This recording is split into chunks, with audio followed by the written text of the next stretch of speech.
that we're that we were at starting about 8:30 this morning, and we're still here. So it's like the bad old days of military medicine all over again. Here, we're just Oh, she's yeah. we were 2 hours, 2+ hours waiting at the lab for blood to be drawn. Wow. It's Seriously, insane. wow. And now Hurry up. she's waiting at the pharmacy for a prescription to be. Mm, I know that all too well. Yes, yes, yes. I'm sure you do, and I'm sure most of our fellow veterans will have some kind of similar recollections of some sort there. So I'm going to apologize in advance because the audio here on my cell phone in my car is not ideal, and I'll probably mishear things. Hopefully, you can hear me adequately.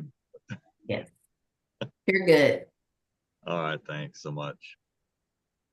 Yeah, no, I'm hearing you fine.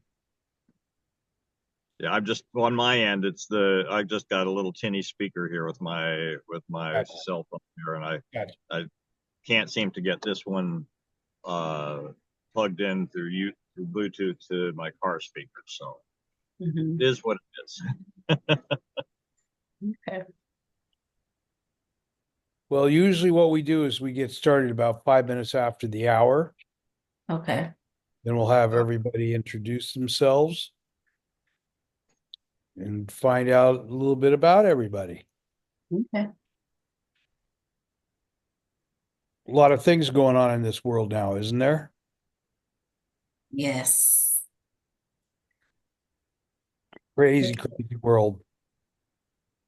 And Santa shows up to make it all better. Good afternoon. How are we doing today? Good. How are you? Hey, Hey, Dennis. Hello, everybody else. How's everybody? Is everybody off to a roaring start for a Friday? Pretty much. Good stuff. where are you out of? I forgot. Minnesota. Oh, right. So I'm out of LA. Well, actually, Palm Springs right now. So There you go. hot. We had our first frost this morning. No kidding. I'm so jealous. Well, it's been weird. September was the hottest September on record for Minnesota, and it was the second driest month since they started keeping stats from 1877 or something like that.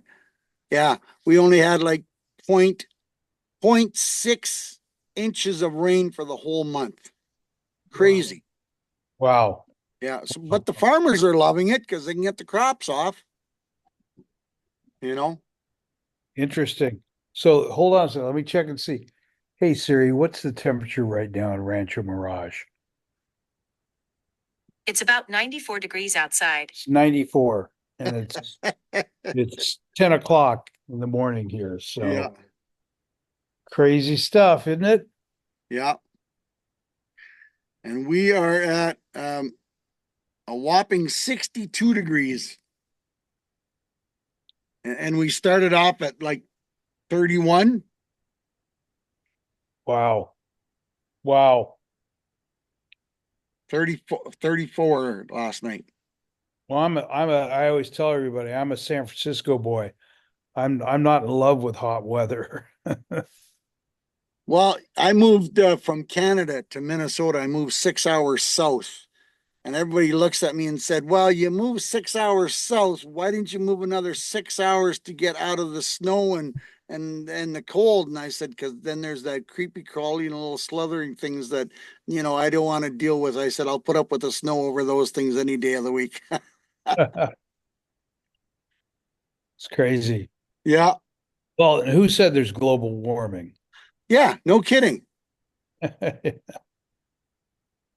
the one when you bring that up, they put an interesting post on the other day that was kind of interesting. They drew a line on the rocket what do they call it? Plymouth Rock, where everybody came across, where they registered to come into the country in the 1700s. Well, if you look at that line on the rock today, there is absolutely no difference in water level. Really? Yeah. Which really surprised me. They say the ocean levels are rising. Yeah. Hmm. Yeah. That's But yet all these rich people are buying property along the shore, the coastlines, because they know something that we don't. there you go. Yeah. Just like, I don't want to get into anything political here, but this stuff that's going on in Tennessee and Georgia and Carolinas, if you're not listening to other stuff besides mainstream media, I listened to about an hour of different videos off of a couple different platforms last night, and it was like, holy moly, the stuff that they're not saying is actually going on over there is mind-boggling. Yep. It really is. It really Well, is. we have a crazy world. We're just proving it. Yeah. Yeah. Yeah, exactly. Yeah. Crazy times. It really is. So you Uh, watch everything that's going on in the Middle East. How much, Yeah, it's getting scary, you know? how much is that going to affect us, gang? Yeah. Dennis, your thoughts? I'm sorry, I'm barely able to hear the conversation here from my cell phone speaker here, so I apologize if you're asking me to respond to something. I'm just not able to. How come you Uh, can't plug it into your car speaker? I my Bluetooth is not working on my car here at the moment, so I'm just struggling here a little bit here with the technology. Sorry about that, guys. I was going to say And technology wins the game, Dennis. Yeah. All right. Well, let's do this. Usually 5 minutes past the hour, we get started. Everybody introduces themselves. So, Latina, why don't you introduce yourself? she is Sure. there. Latina Starling. I'm currently in Houston, Texas, in a little city right outside of it, actually called Tomball. Um, Navy veteran. And this month, if you haven't already seen all the pink, it's Breast Cancer Awareness Month, and I'm a 15-year breast cancer survivor. So happy to be amongst everyone here. And Dennis and I go way back. He was my realtor when I was on active duty looking for housing in Tacoma, Washington. So glad we Wow. are still connected after, ooh, how many years? I don't want to age us, but it's been over a decade or so. It's been a Probably, few, yes. yes. So that's a little bit about me. All right. Yeah, and she is our featured speaker here today. So looking forward to hearing your story. Sounds good. All right, Gordon, why don't you introduce yourself? Hi, good afternoon, everybody. I'm an Army veteran, 27 years. I graduated from the Army in 98 after joining in 71 and got out, worked for just a few years with a small minority owned business. And as I tell people, the good news is we grew, the bad news is we grew. So we got so big so fast that we couldn't even compete on a lot of our contracts anymore because we didn't qualify for them. So I was thinking, what am I going to do? And I got an invitation to go work in the Bush administration and then stayed over for Obama for a while in the Pentagon and then got out, started my own consulting business as a service disabled, veteran owned, very, very small business and also Native American because I'm a member of the Santee tribe. So I've been doing that, working with nonprofits. And I was asked 5 years ago to come take over one of the nonprofits I helped start, which was Veterans Moving Forward, providing service dogs to veterans across the country at no cost to the veteran or their family. And I had just got it started and then worked on the board as a volunteer, left to go do something else. And the board asked if I'd take it over and fix it. So I did that for 5 years, gave it up at the end of last year to new leadership. They're financially sound, placing dogs all over the country like we said we were going to do. And it was just a good time to hand it off to younger leadership. And now I'm just back with my consulting business, helping nonprofits. So these are all service dogs? Yep. Service dogs to any veteran who is dealing with a mental or physical challenge. Absolutely no cost. There's no caveats. That's why we started it, because at the time there were nonprofits providing service dogs, but many of them had a little caveat that you had to meet. So if you were an Army officer like me and you went to this nonprofit, they wouldn't give me one because I wasn't a Marine. They were only giving dogs to Marines, or they wouldn't give you if you were anything but a 9/11 combat veteran or a wounded veteran or something like that. Ours, it doesn't matter. If you're a veteran, the only requirement is you had to serve honorably and you have documentation from your primary care providers, both physical and mental providers, that said that they support your efforts to get a service dog. And that's it. I love it. I love it. Does 41 years of marriage count for anything? 41? Well, I've been married 48. So Seriously? yeah. Wow. Yeah. I tell people she was dumb enough to marry a second lieutenant. And here we are. Our daughter is a major in the Air Force right now. Oh, I love it. I love it. How old are you, if I might ask? 71. Oh my God, you got started early. Yeah. I don't hang around. I don't waste time. Yeah. So I'll tell you a cute little story. My wife and I were over at her mother's house, sitting around the dinner table with her relatives, and I turned to them and I said, "I'm surprised you didn't know my grandfather. He's an old Los Angeles person." And the great aunt goes, "Well, what was his name?" And I said, "Holt Friedenthal."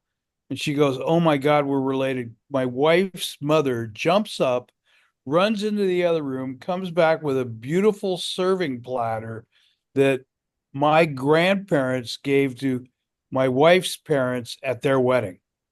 What's the Small world. chances? What's the chances of that stuff happening? You know? Yep. Small world. Yep. Yep. It's amazing.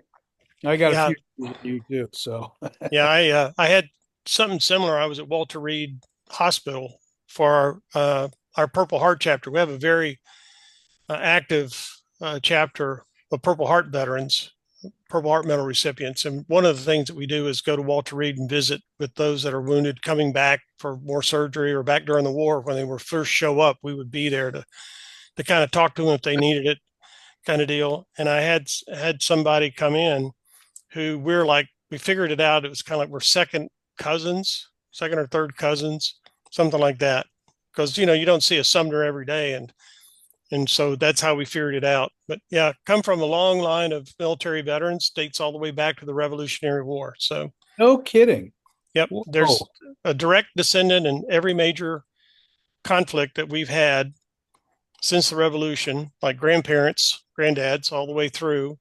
And we've had somebody that is direct descendant in uniform serving continuously since 1940, to include my daughter, who took over as well, that mantle. This is amazing stuff. I mean, you don't hear from people that much history. So my relatives immigrated to the United States around 1840, 1850. So, and I never meet people that can trace back their history, which is kind of amazing, isn't it? Oh yeah, in fact, somewhere I have a notebook. It's 3 ring, about this thick, that has all the genealogy in it. That dates Okay. back. Whoa. Well, congratulations to you that Thank you have that kind of a heritage and history of your family and all that stuff and can trace it back. That really is quite amazing. Yep, thanks. All right. So Papa John, why don't you introduce yourself? Thanks, Bob. Appreciate that. I was just sending you a note saying we need to do a one-on-one. Gentlemen and ladies, I'm Santa Papa John, and I make people smile. No, I'm not a veteran. Um, this has been thrown on me, and it's truly changed my world. But why I'm coming to this is I am trying to set up a national list of all the services for our veterans because I have been told by many different veterans, and I deal with I interact with a lot of different veterans. I've got a couple veteran programs in my program already, but I was told that there is no national list for you guys to find services in all the different states. And it's amazing how Bob is over here and Steve's over here, and they're both trying to fundraise from the same people, yet they do totally two different things. So why don't they join together? But they don't know about each other.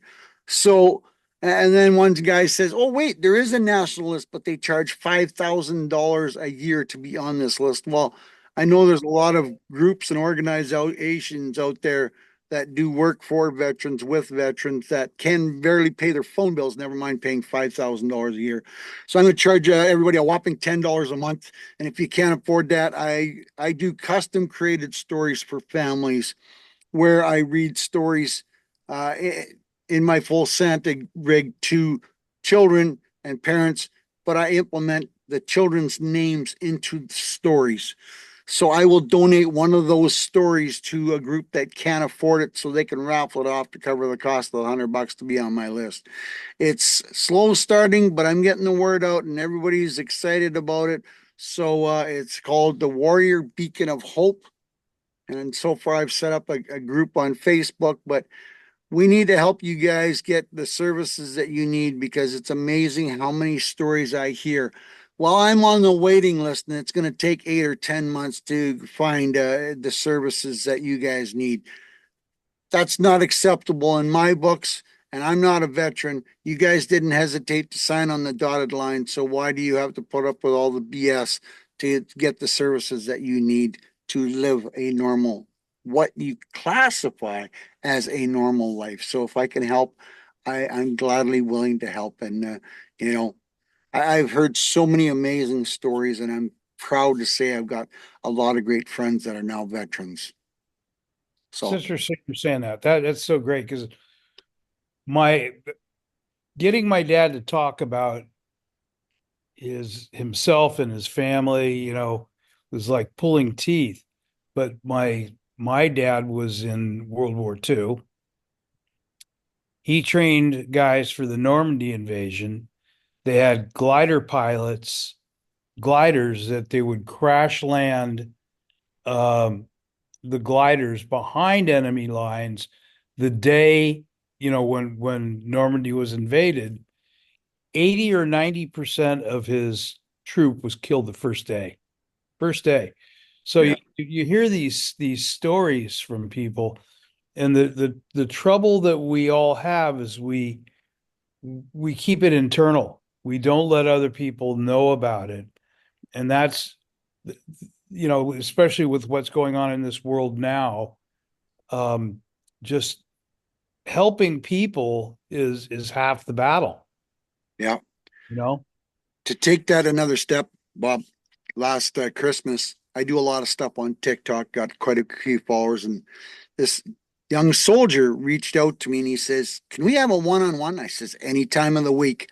So I ended up talking to him, 25 years old, had already done 4 tours across the pond and had signed up to do a fifth one. But he couldn't tell his family that he loved them. So he said, "Can you make a video on behalf of me to tell my family that I'm still the same guy, even though I can't say the words I want to say to my family to say how much I appreciate and love them and still support them, and I thank them for their support." He couldn't say those words because he was so changed. I said, "When was the last time you seen a psych?" He said, "I'm on the list, but it's 5 months out and I'm probably going to be deployed in 4." I says, "Here's my phone number. Anytime you want to talk, I don't care what time of the day or night is." I says, if you need to talk, I says, reach out. I says, I'll be more than happy to make a video for him. So I made this video for him and he played it for his whole family. And of course, I made mom and dad cry. But it got the message across to his family on the words that he wanted to say. So then he comes back and he says, you did a good job. You made everybody cry. What do I owe you? I says, you don't owe me anything. I says, it was my pleasure to help you get the words that you needed to say to your family. So, I mean, it's those little things that people don't always talk about that help the soldiers of any branch deal with family trauma, and it's a shame that these soldiers, you veterans, have to be put on a waiting list that is sometimes way too long. So if I can do my part, I'm trying. Well, even today, the amount of suicides amongst veterans is Yeah, out of control. yeah, Although they're I think they're getting better at it. My daughter has a doctorate in psychology, and she worked for the VA in an area called Redlands, California. yeah. And she said it was one of the hardest jobs she ever had. And here's the shame of it all. As people get older, they were in the service, they were in wars, whatever it was, and they go to work after they were in the service, and then they retire.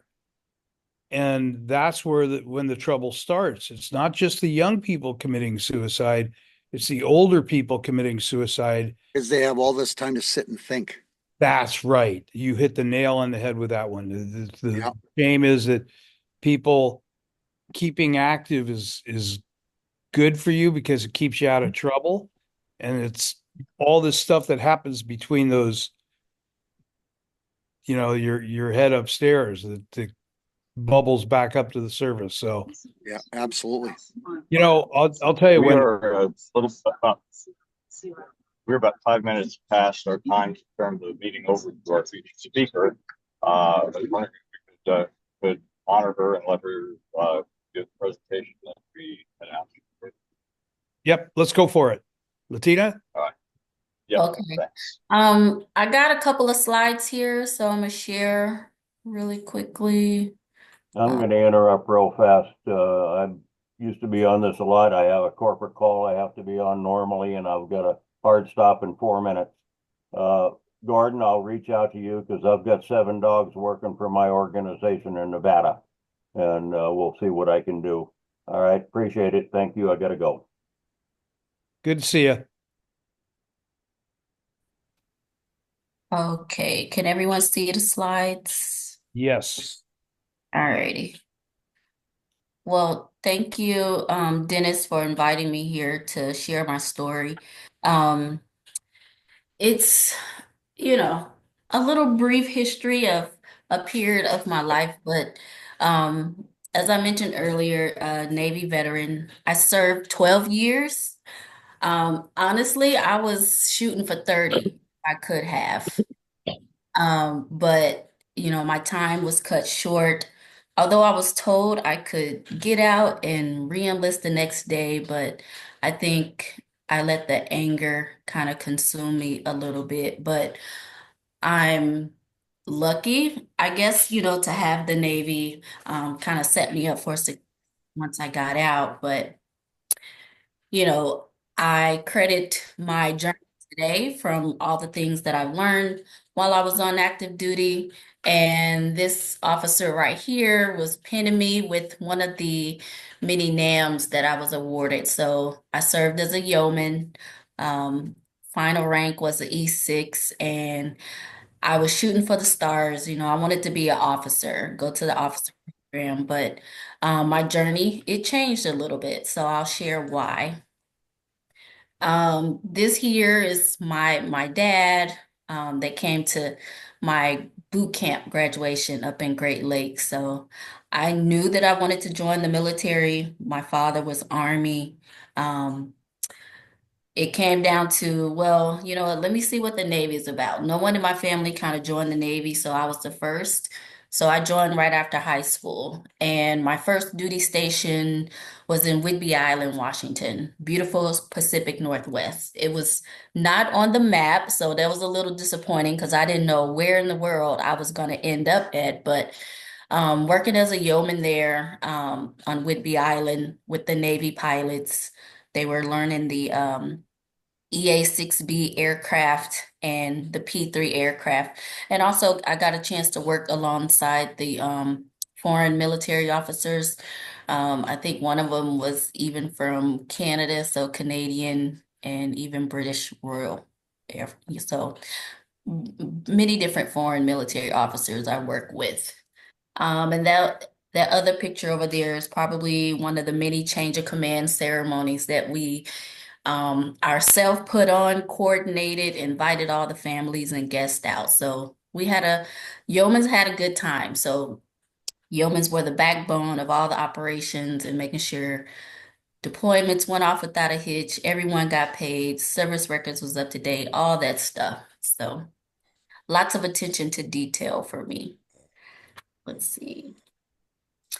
And let's see, about 10 years in, I ended up I don't know, life stress just took over. And once I made my way from submarine base in New London, Connecticut, I ended up in Washington State. And that's where I had met Dennis. But Dennis had no idea probably what was going on. But something about after I left Groton, Connecticut, we call it Rotten Groton, I ended up being diagnosed with stage 3 breast cancer at the age of 29. So totally unexpected, no family history, no nothing. And luckily for me, I had the care. Madigan Army Medical Center, they had a whole cancer center. Everything was in-house. I didn't have to go to Seattle for any other treatment. So of course, now it's like, all right, I have to tell my command, all right, I have breast cancer. This is going to take me away from my duty station. They're going to put me on limited duty and, I got to go through chemotherapy and have surgery and radiation. So all of that just hit me like a tidal wave. But I fought through it. I didn't have to worry about, you know, paying my bills, making sure the family was fed. I had a lot of leeway to just really focus on healing and getting back fit for full duty, which is a complete blessing now that I hear of all the horror stories and what could go wrong for a young woman who is diagnosed with breast cancer today. Especially with people who don't have access to care. That's one of the biggest things that I fight for today in my current role.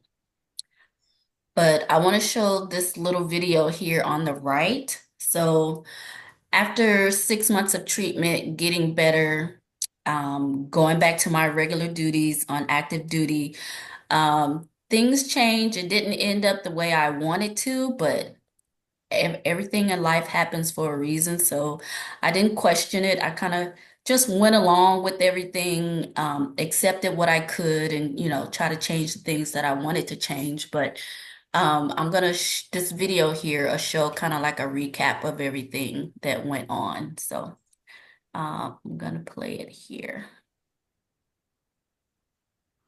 Dryland individuals can also earn on uninvested money.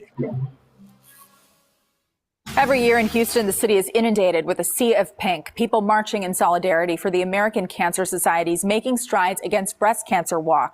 It is a major event that raises money for breast cancer research, prevention, and support for patients and survivors. And since this year's event is just around the corner, we wanted to introduce you to one of the brave women fighting for cancer survivors everywhere.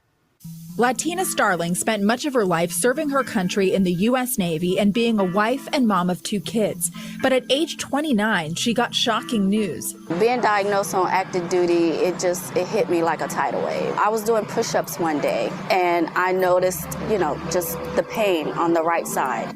Latina noticed swelling in her chest and pushed her doctor to do tests. It was stage 3, invasive ductal carcinoma. The nurse, she came in and she was like, here's a box of tissues. And I'm looking at the tissues like, okay, if I accept this, then I'm going to be no good for my husband, my boys. So it was like I had to be strong. Latina underwent chemo, then surgery, then radiation.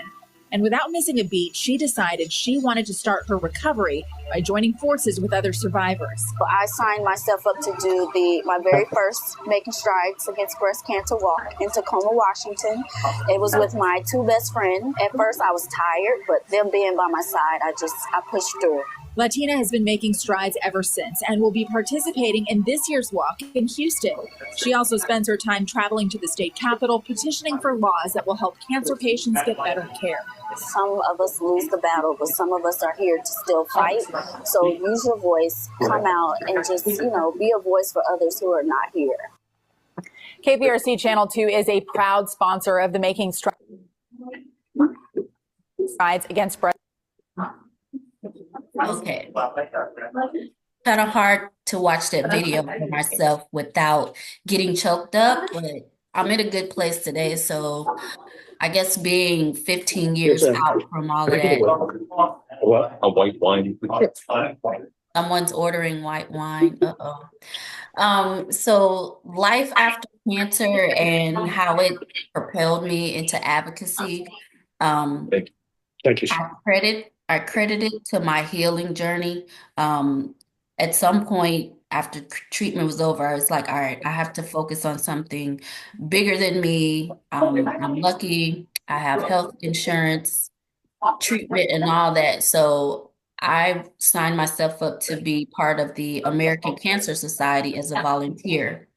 So we ended up relocating to Texas a couple years later, and that was the start of my advocacy work. So this article right here is just kind of when we report back, coming from Capitol Hill, and all of us volunteers are there, we all are bringing a different version of a cancer story and how it affected us, a loved one, or, you know, doctors and everyone from all walks of life. So this article, it just a brief recap of what we do every year when we go to DC to lobby.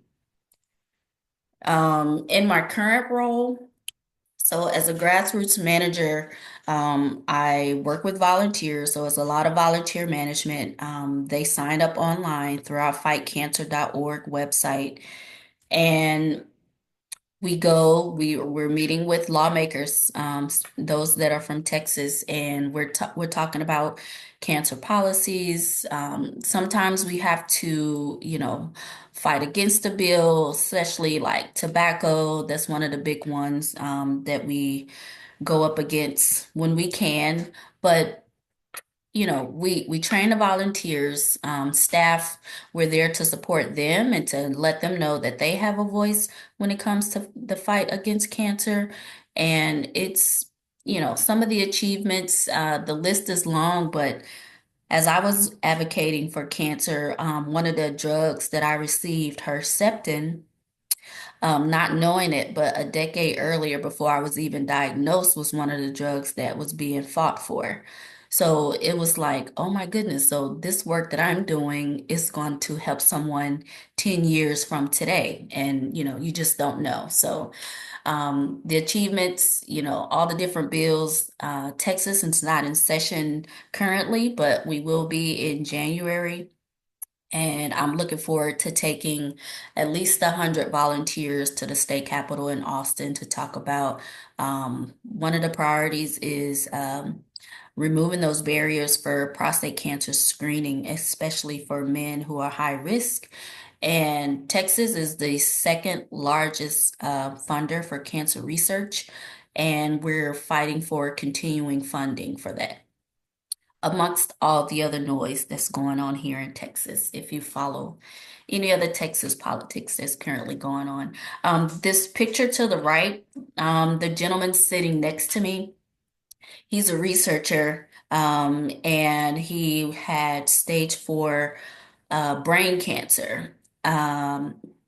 No family history, went to MD Anderson, which is one of the largest cancer centers here, and it changed how he studies medicine. So He was like, look, if this is changing my life and I'm getting this breakthrough, cutting edge, medicine, then it's going to completely change my outlook in my career. And now he has like 3 labs in the Houston area, and he's working on like different medicines to help fight different types of cancers. Biomarker testing. So this is another accomplishment. This test is for anyone who has any type of chronic disease or illness. It basically takes a drop of your blood to know what you need and what treatment you need instead of just kind of throwing all the things that everyone else kind of get. It's really tailored down to your blood type and what your DNA makeup is and your genetic makeup to really like target the right treatment for you. The other photo, it just showed that, we were just in DC in September with almost 700 volunteers. We went to every Senate office, member level meetings we had. Like, this is a big number for us. So we tried to visit every single lawmaker's office just to talk about the same thing, cancer research, and the other different priorities that we have. And it's pretty powerful to see. This is kind of like a personal life reflection. So getting through all of it, my boys, they are no longer that little. I have one that's 24 years old. He's applying right now to become a Navy officer, so we're waiting on that to come back. And the younger one just graduated high school and currently out in LA at an intern, doing an internship right now in LA. And I like that photo of me sitting in front of on the bench. One day I do want to run for a local office, starting out as a council member and who knows, working my way up to a senator one day, wherever I end up at. And that power pose at the end just shows that, going through this journey, learning everything that the military taught me and just fighting for survivorship just reminds me to keep going, because I know that I'm making a difference and giving back to my community. And for anyone out there, cancer is becoming so prevalent, and every day you hear of a story, especially for military. The what is it? The PACT Act, all the different exposures, like there's kidney cancers on the rise. There's all different type of cancers. So if you know of someone who is going through it, I know they probably don't want to talk about it at this point because they're just like, why is this happening to me? But whenever they build up that courage, just encourage them to share. They could be anonymous. They don't have to share a picture. We don't, but just, you hear someone else's journey and what they're going through, it does inspire someone else to keep going and to fight. So that's my presentation and everything. So, did anyone have any questions for me? Well, first of all, I just want to say thank you so much for telling your story. And no, I had no clue you were going any of this back when we first met. And it's this story. I'm so glad that you are a survivor. Glad that you're an advocate um, for cancer awareness, etc. I'm just thinking specifically about the issue of breast cancer. The job that I got when I last left the Army back in 2014 brought me to Tennessee, and one of my colleagues in the Air Force Academy graduate. I didn't realize at the time she was in remission of breast cancer. She passed away just last month at the age of 14. And so this, Sorry to hear that. that hit hard. Just gone too soon, and fabulous person. And no matter what, I mean, when you can't take somebody, it's a tragedy.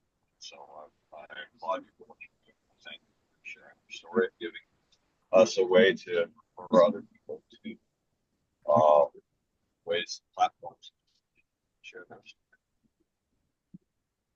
Thank you, Dennis, and I'm sorry for your loss.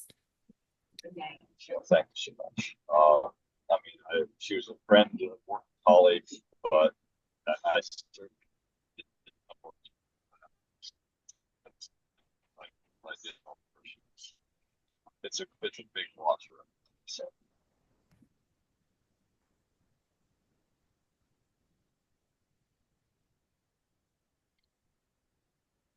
others have questions. Hop on in, please. Bob, I'm sure you always have thoughts on your mind. What kind of thoughts or questions do you have? Really? Well, I've mentioned to you before, my daughter has a doctorate in psychology, and she worked for the VA, and she said it was she only lasted there a year or 2 years, and she said it was one of the toughest jobs that she had ever had, um, because of the extent of suicides that go on amongst veterans. Um, I keep reading the statistics on it. It comes back that, there's something like 25 suicides a day by veterans. So just being aware of the issues that come up amongst veterans is overwhelming.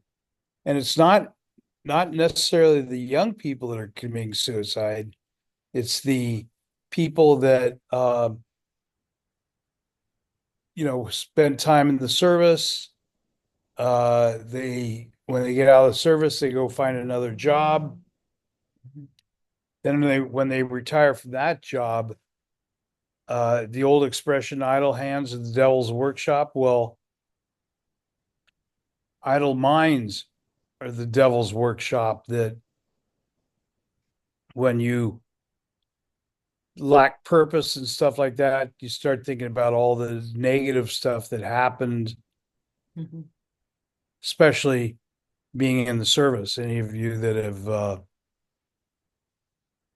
been in, well, anything in the service can be daunting, can be overwhelming, and just to be able to get through that, it's an issue.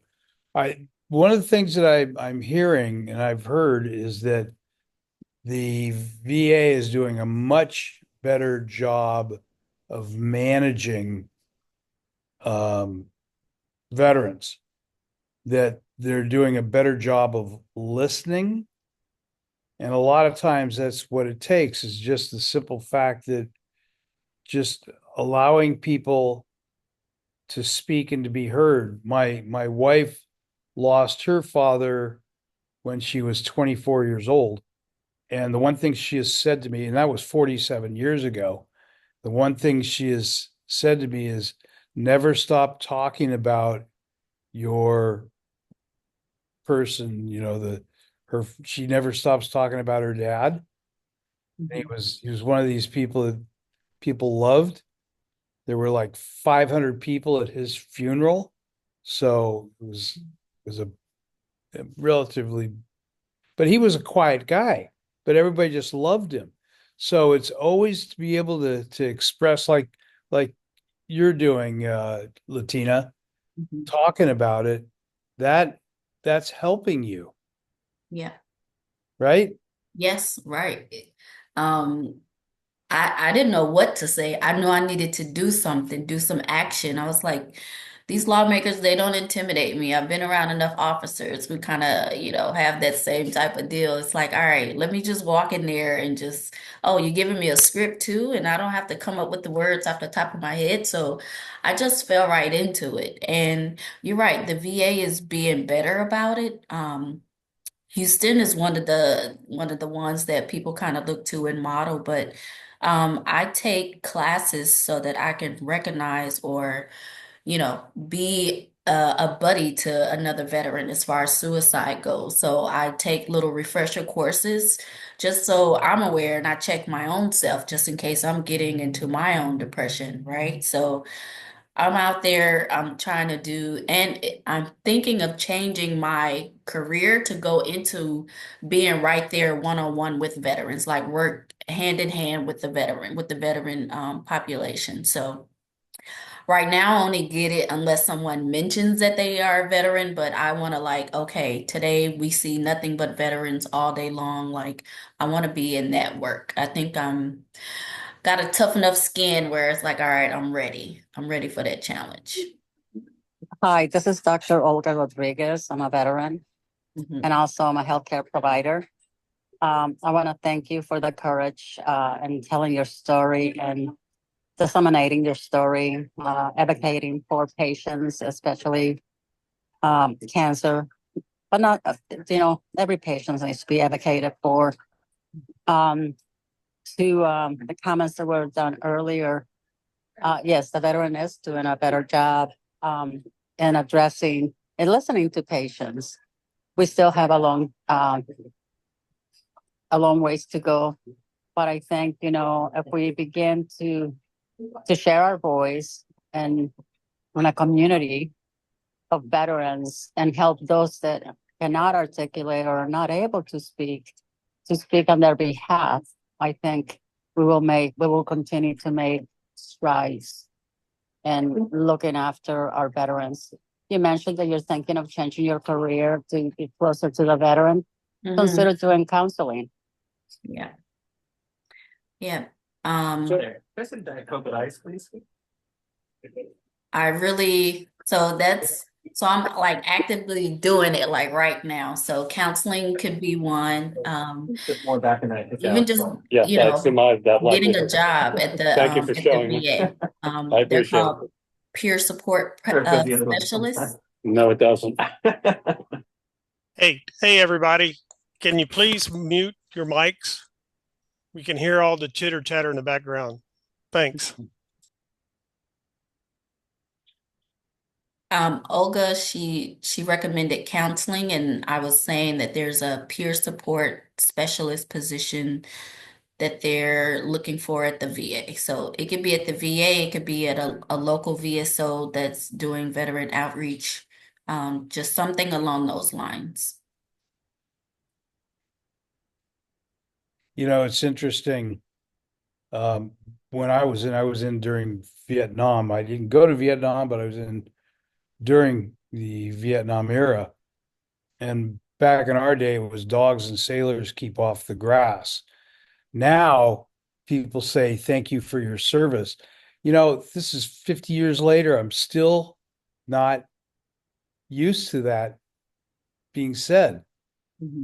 So it's crazy. It's crazy how it gets built up in your system and you never let go of that stuff. Now on Veterans Day, people find out you're a veteran, they give you the free meals wherever you go.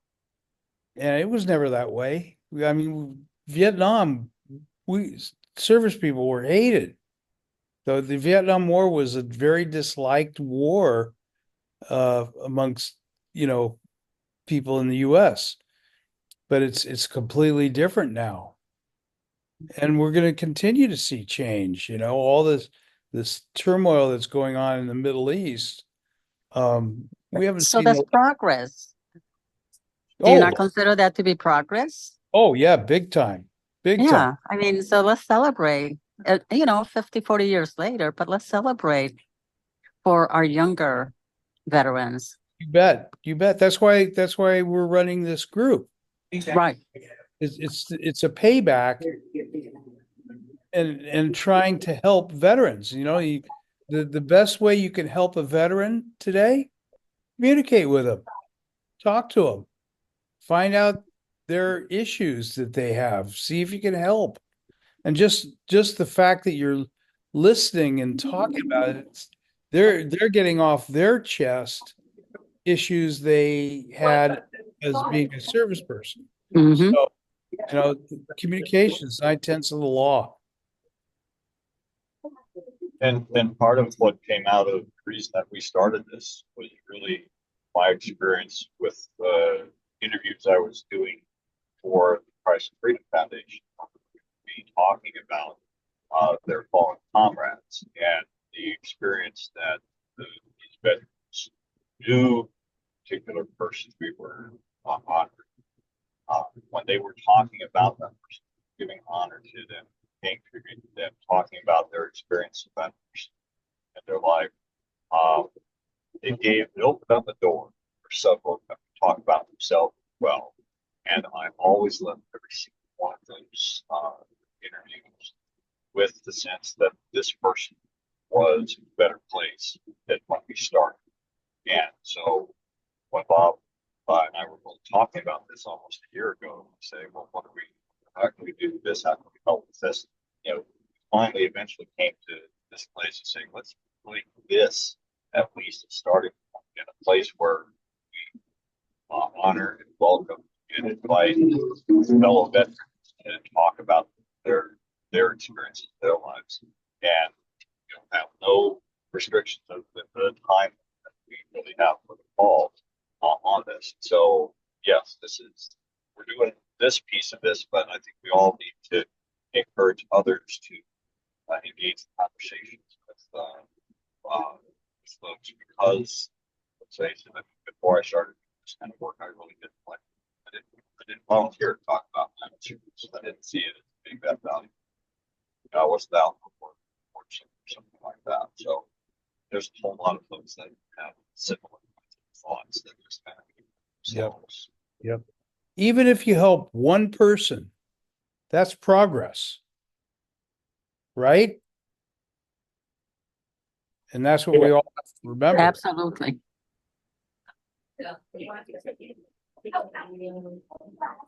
And you start building a network of helping people. And that's what this group is really about. It's really about helping people. Because we've all suffered through the experiences that might be different, but in a lot of senses, they're similar but different. And that's where you really begin to learn from it. So I used to run a veterans group in West Los Angeles, near the VA there, and used to get huge attendance. But seems like the farther we got away from the Vietnam War, it's lost, some of this stuff has lost its luster, but it's still helping people. I don't care if you help one person, it's about helping that person if you can make them feel good about it. And you know what the most important aspect is?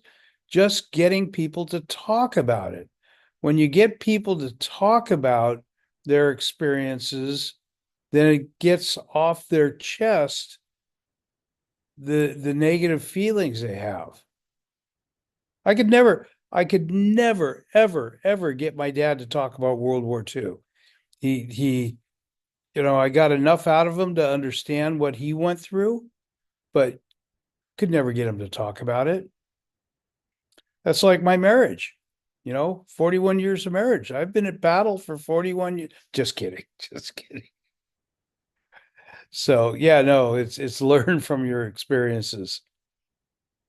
It gives you an ability to If she hears that, you better sleep with one eye open tonight, buddy. Oh, I always do. No, This is Dr. Rodriguez. I don't think I forgot. I can't see who's speaking. I'm actually in the United Lounge. I'm waiting for my flight to Tampa. And it wasn't me, they ordered the wine. It was some dude. Okay. Can you guys hear me? Yes. Okay. So back to the statement that was made by the speaker before you. Yes. He said that perhaps, after the experience that the Vietnam people had, is moving away from our consciousness. But I think every campaign where we deploy people to different parts of the world, those individuals experience in some ways almost there's a common experience, different geography. There's a common experience. So for me, yes, the returning Vietnam military experience, their experience was not very positive. That has changed some, but I think we have to be mindful that I was in the Iraqi war in 2005 campaign operations. And I saw some things with some of our younger soldiers that was just, they were like the walking dead. You can tell that they haven't slept. You can tell that they're not eating. And those are the ones that I actually have some serious concerns because when they come back, they focus on their family, raising their families, and they suppress some of that experience. All of us need help, but I think we need to also try to pull in some of those younger veterans that have undergone some of those not so very positive experiences. Thank you. Yeah, it's trauma. At the end of the day, we all experience trauma and not even recognizing it a lot of the times that it is trauma. You internalize stuff. And that's where the problems start. It's when you've internalized it, not really dealt with it. So, when you talk to a veteran, you find out how they feel about things. You're going to hear pluses and minuses, but your objective is to help. No matter what's going on, it's just helping people.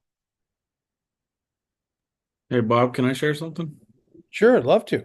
So Tony here, and I've been on a couple of times. I just got back from MIC, the Military Influential Conference in Atlanta. Great event. If you guys get a chance to go, you should go. It's every year. And I waited 30 years till after I got out to file any claims or benefits. Not because I didn't want to, I just didn't know about it, didn't think about it, got out, just went about my way. And about 18 months ago or so, I was threatened by another veteran to sign up or he'd slash my tires every day. And as you know, tires are expensive. They're not cheap to replace. So I went ahead and signed up using my VA benefits now, working through some claims. But I noticed over the last 18 months, I heard the phrase not service connected every single day. And so I was like, okay, how do I help more people to get through this? So I just started this company 30 days ago, not service connected. We just make shirts with a graphic on the front like these here on the side that just are accidents or issues that happen in the military. And on the back, it just says hashtag not service connected. In 30 days of me wearing them around my town, Phoenix, Arizona, 6 veterans have signed up from seeing the shirt. So they've told me explicitly, they've filed their claims, they've signed up for the VA. And it's exactly what all you are talking about. It's communication. I got the Camp Lejeune one here. I was on the lap machine doing some pulls. On the other side was a guy doing pull downs, and he was a Marine. And he's like, "Hey, you're a Marine?" The Camp Lejeune, and it just associated with him. So it's been real interesting. I gave out about 100 shirts in Atlanta. I've got several big companies that were there that want to incorporate their logo on the sleeve and get it out to veterans in their company. And really, it's just sarcasm, trying to put the VA's feet to the fire of them constantly denying everybody. We all know the phrase. Well, I know it now after the last 18 months, deny, deny, deny until you die. And it seems real. I just had a VSO. The VA diagnosed me with 2 issues. They're both presumptive under the PACT Act, and the VA approved one and denied the other. And I used the VSO. I'm like, how is this? This is so arbitrary. So that's if you can help me get the word out and spread it out. I'm using social media a lot, but I think it plays to the point that you guys are talking about, the communication. I mean, so many people at MIC just tap me on my shoulder. They're like, the bulk fuel. That's what I was. I was a fueler. And I remember being drenched in gas, and so started talking about it. And I just, I'm playing with the term chuckle and check. You see the front of the shirt, you kind of chuckle, and then the back, you're checking to see if they got their rating, if they're using their VA benefits. So I just wanted to say that, and thank you guys for all your help. Well, Thanks for chiming in. And this is a great point that this call to encourage everybody to put your can. I'm on the cell phone. I can't put my stuff in here. I'm driving, but put your contact information in the chat so that we can connect beyond this call to help each other. And specifically about getting the word out and sharing.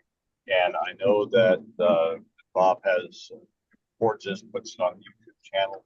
Go to that channel and share the video on your own social media. Let's all help together to spread the word about all of this. Everybody's story. Tina, I thank you again so very much for being our featured speaker. Please, you are more than welcome to be a regular participant here whenever you can, and let us know how we can help you and what you're doing. Yeah, I appreciate what you're saying, Dennis. And I think what you and I need to do is have a discussion about how do we have a meeting where we discuss issues that veterans are having. I think that would be very, very enlightening. All I righty. agree. All right. Great meeting, guys. Latina, great presentation. Thank you. I've already sent you a connection request. Same with you, Tony. Look forward Got to it. both contacting and meeting with you one. Dennis and Bob, once again, great meeting. Thanks everybody for your service. And I'm proud to help any way I can, guys. Thank you. Thanks much. Yeah. Bye. Bye, Take everybody. care.